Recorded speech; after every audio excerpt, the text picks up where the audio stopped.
New tonight, another daring defection on the Korean Peninsula. We're now learning more about a harrowing border crossing by a North Korean soldier and what he may have endured to reach safety. Brian Todd is standing by with new information. What can you tell us, Brian? Wolf, this is a young man in his teens or early 20s who saw a chance today to get across the border in a very thick fog, and he took it. This is the second dramatic defection of a North Korean soldier in 5 weeks, the fourth one this year.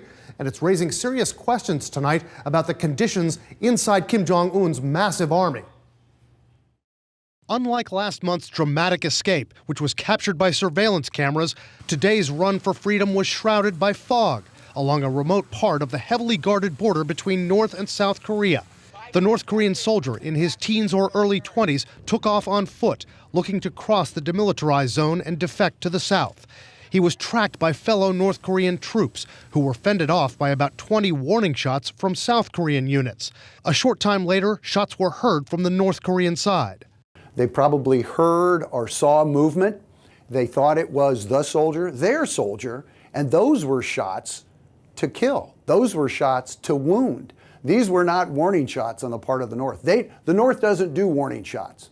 The defector, who experts say may have somehow evaded landmines, barbed wire, or electric fencing, is in South Korean custody tonight, being interrogated. Today's escape comes just 5 weeks after that other young North Korean soldier made his dramatic dash across the border. He was shot several times by his comrades and almost killed. This year alone, 4 North Korean soldiers have risked their lives to desert. Why the rash of them so recently? What does it say about conditions inside the North Korean military?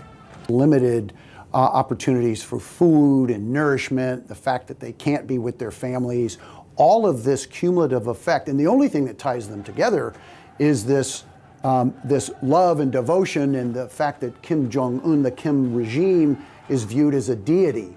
Members of North Korea's million-man army have always been treated better than the civilian population. But analysts say in recent years, soldiers have been forced to hunt or grow their own food, even pulling their plows by hand, or to steal food from local villagers. Kang Ri-hyuk defected from the North Korean army 4 years ago. Conditions were harsh. Everyone was hungry, even the soldiers.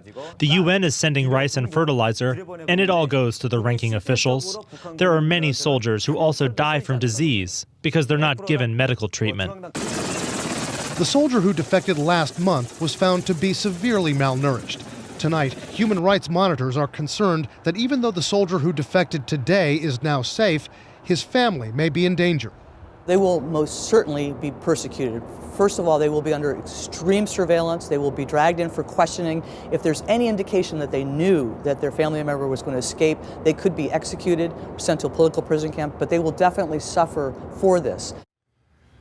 And experts say heads will probably roll within the military units these soldiers came from. Their superiors will likely be removed from command, tortured, they could be executed. Still, analysts say these recent defections could provoke a rash of more North Korean troops to risk everything and try to dash across that border. Wolf?